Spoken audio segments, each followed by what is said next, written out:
And nakikita natin na ayan, puro bilog, nakikita nyo ba guys? So, magkakaroon talaga kayo. This is very rewarding para sa inyo. Yung iba sa inyo guys, parang feeling nyo, natutupad na yung mga pangarap nyo. Yung pangarap nyo na magkaroon ng maraming pera, o kaya naman, hindi man maraming pera, pero yung iba sa inyo, parang nakaka-LL na tinatawag, nakakaluwag-luwag, no? Yun yung tawag ng mga generation ngayon naka-LL, nakakaluwag-luwag.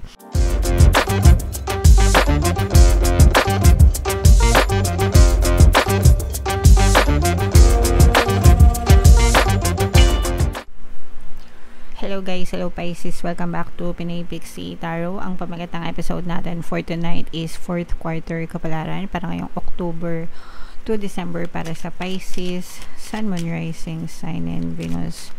Kung ano na lang yung makaresonate sa inyo guys, take that message. Unahin natin tong deck na to. Tingnan natin yung mga paparating sa inyo or mga pwede nyong ma-experience, mga kapiksi.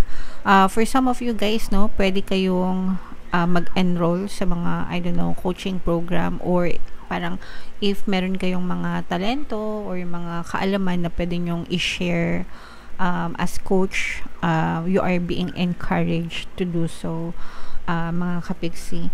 And also guys, no, parang sinasabi din dito na matuto kayong makinig sa mga advice ng ibang tao, or at least makinig lang, no, not necessarily na sundin nyo yung mga advice nila, kasi at the end of the day, tayo pa rin naman yung masusunod kung ano yung gusto natin or hindi, diba? Pero yung makahingi ng advice or makarinig ng advice ng ibang tao, makakatulong din yan sa pagdidesisyon nyo para makita nyo yung perspective ng ibang tao, hindi yung puro perspective nyo lang. Sometimes kasi, especially pag meron tayong kailangan pagdesisyonan, nalilito tayo, ganyan, so it helps na makarinig ng perspective ng ibang tao, mga kapiksi. Okay?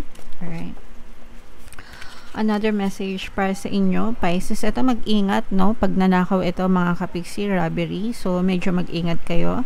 For some of you, maaari kayong mabiktima ng unfairness. Parang you will feel like life is unfair. So, pwedeng may mawala sa'yo kahit na wala ka namang ginagawang masama sa kapwa mo or sa ibang tao, mga kapiksi. So, medyo doble ingat na lang guys sa mga bagay na ginagawa nyo, or even minsan, diba, sa loob ng bahay minsan, diba, baka maakyat kayo, ganyan, or mabiktima ng mga akyat bahay or pagnanakaw. So, medyo mag-ingat na lang. Alam nyo yung mga kailangan natin protection na gawin, na kailangan natin gawin natin, mga kapiksi. And mag-ingat din kayo dun sa mga mahilig mag-show off, no, sa social media. Minsan yung mga scammers or yung mga masasamang loob nakatingin din dyan, no? So parang pinoprofile nila yung mga mabibiktima nila. So mag-ingat din kayo sa mga pagpo-post nyo, ganyan, mga kapiksi, for your own protection din guys. Okay? And then, ito naman, savings, mga kapiksi, napaka very positive energy. Now, for some of you, pwede madagdagan yung mga savings nyo talaga, no, ngayong 4th quarter, syempre. Lalo na sa mga empleyado, diba, may mga 13th month pay yan, sometimes may 14th month pa nga, and then may mga incentives, may mga bonus, ganyan. So, yeah, congratulations, no, kasi pwedeng madagdagan yung mga ipon nyo, mga kapiksi. Sa mga may negosyo naman guys, maaari ding mag-boom yung mga negosyo nyo. Syempre, ito yung season na maraming pera talaga yung mga tao guys, and wala silang iniisip kundi gastusin yun. So, kung kayo ay may negosyo, syempre kayo din ay mauulanan ng mga biyaya at mga blessings, mga kapiksi. Okay? So, ito guys, i-mind yan sa comment section. Mind mga mabubuting advice, mind savings, mind more money. So, ibig kasi sabihin nito guys is more money to come sa iyo ngayong 4th quarter. So, i-mind mo na yan sa comment section. Okay? Alright. So, tingnan natin yung ganap sa inyo guys ngayong 4th quarter. Shuffle ko to. Habang sinashuffle ko to, panoorin nyo muna yung video natin regarding sa ating paano mag-manifest ng abundance video course. Kapiksi, sawa ka na ba sa mga struggles at hirap sa buhay mo? Masipag ka ba at masikap sa buhay ngunit hindi ka pa rin umaasenso? Ilang beses ka na bang nag-attempt mag-negosyo at mag-invest pero palagi ka pa rin nalulugi? Sa pagkakataon na ito ay maaaring may subconscious beliefs ka na nagiging balakid sa iyong pag-unlad at pagyaman.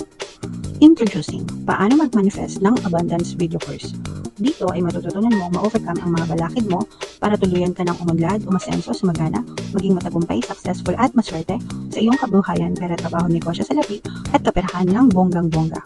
Dali, mag-send na ng email sa pinoypixie@gmail.com at simulan na ang iyong pagyaman ngayon. Alright, so sa lahat ng gusto mag-avail ng course guys, mayroon tayong freebie ngayong October. Magbibigay tayo ng free 3-in-1 pampaswerte subliminal, so pampaswerte sa buhay, sa pera at saka sa love life.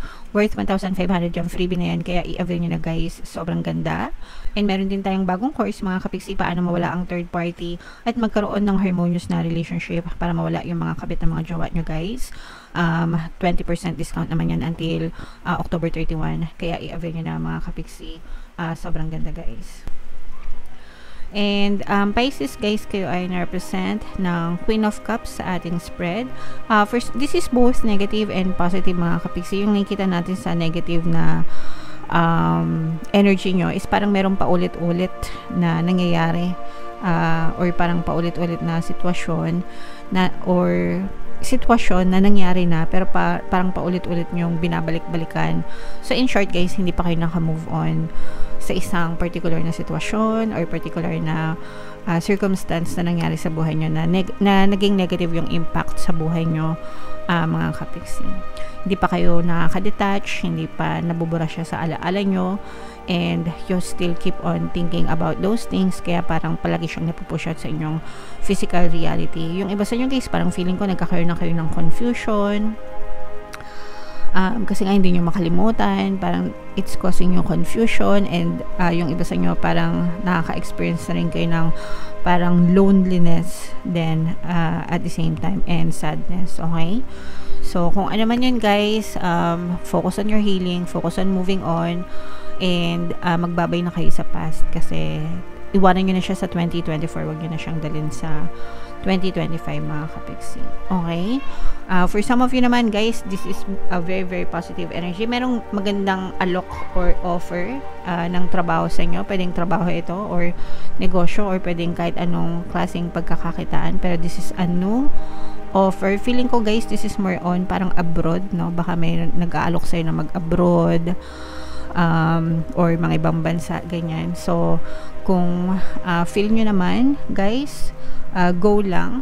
Pero syempre guys, doon kayo sa mga legal na agencies, no, sa mga POEA na approved, no, na mga agencies para hindi kayo ma-scam ng mga illegal recruitment mga kapiksi. So mas mabuti pa rin yung nag-iingat guys. Okay, and so nakikita natin na this is more on and progress pa rin guys.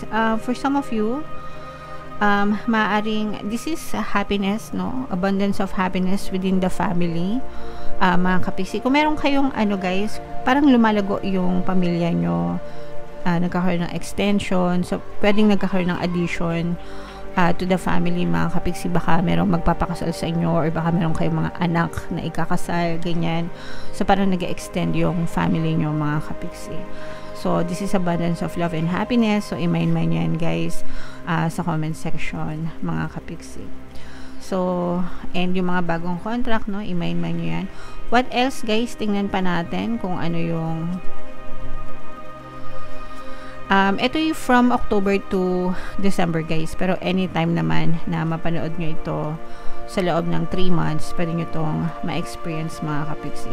So again, this is both positive and negative. Yung negative guys, ito yung mga scammer, manloloko, no? So yung sinasabi natin na robbery, ito mag-ingat kayo dito guys, kasi baka mapagsamantalahan kayo ng mga masasamang loob. Ayan.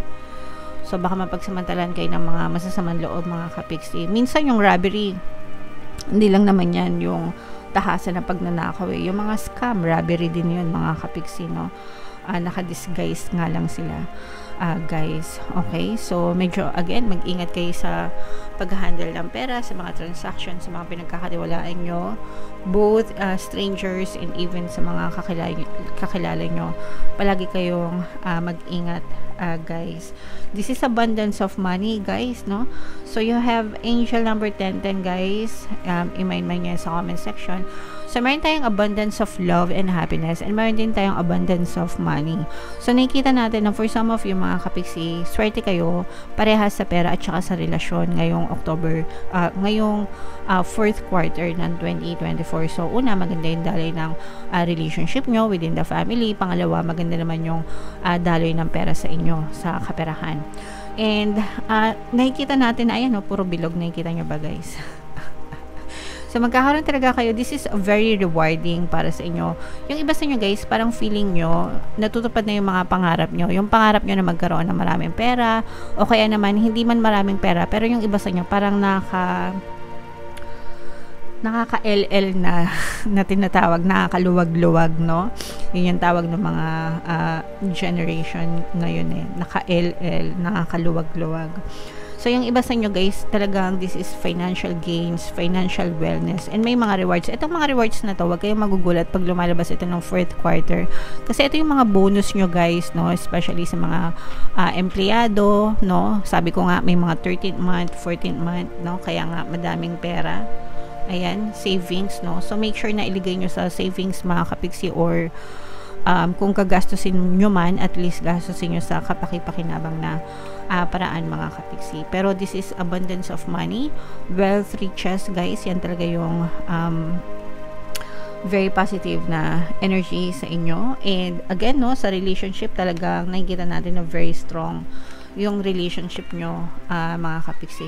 Hindi lang sa family, kundi even sa love, romantic relationship, kung meron kayong mga partners or specific person, yan. So, nagiging maganda din yung daloy ng relationship nyo, mga kapiksi. And these are new beginnings, guys, no? So, meron tayong presence ng air signs, Aquarius, Gemini, Libra. So, ito yung sinasabi natin na yung iba sa nyo na i-stuck, yung kagaya nung kaninang sinabi ko, no? Na merong isang sitwasyon na nai-stuck pa kayo. So, it's time to let go, move on. Kumbaga, tingnan nyo na siya ng one last time. Isipin nyo na siya one last time, and kailangan dito magkaroon ng forgiveness, guys, para makamove on kayo. So, tanggapin nyo na ng maluwag sa kalooban nyo, mga kapiksi. Parang meron kayong makikilala, somebody new, guys, no? For some of you, maaring parang magbibigay ito ng dagdag kulay sa buhay nyo. So, pwedeng sa love and relationship ito, guys. Pwedeng may magtapat sa inyo, no? Pwedeng ito din yung maging dahilan para maka-move on kayo, mga kapiksi, especially kung broken hearted kayo or naka-experience kayo ng breakup, guys. Maaring merong magtapat sa inyo, bagong lover, ganyan. Maaring magparamdam, and maaring siya din yung maging dahilan para maka-move on kayo. Pero you have to focus on your healing, mga kapiksi, no? And, yeah, so, sa pagtatapos ng 2024, mga kapiksi, nakikita natin dito na parang willing na kayo na magsimula ng bagong buhay.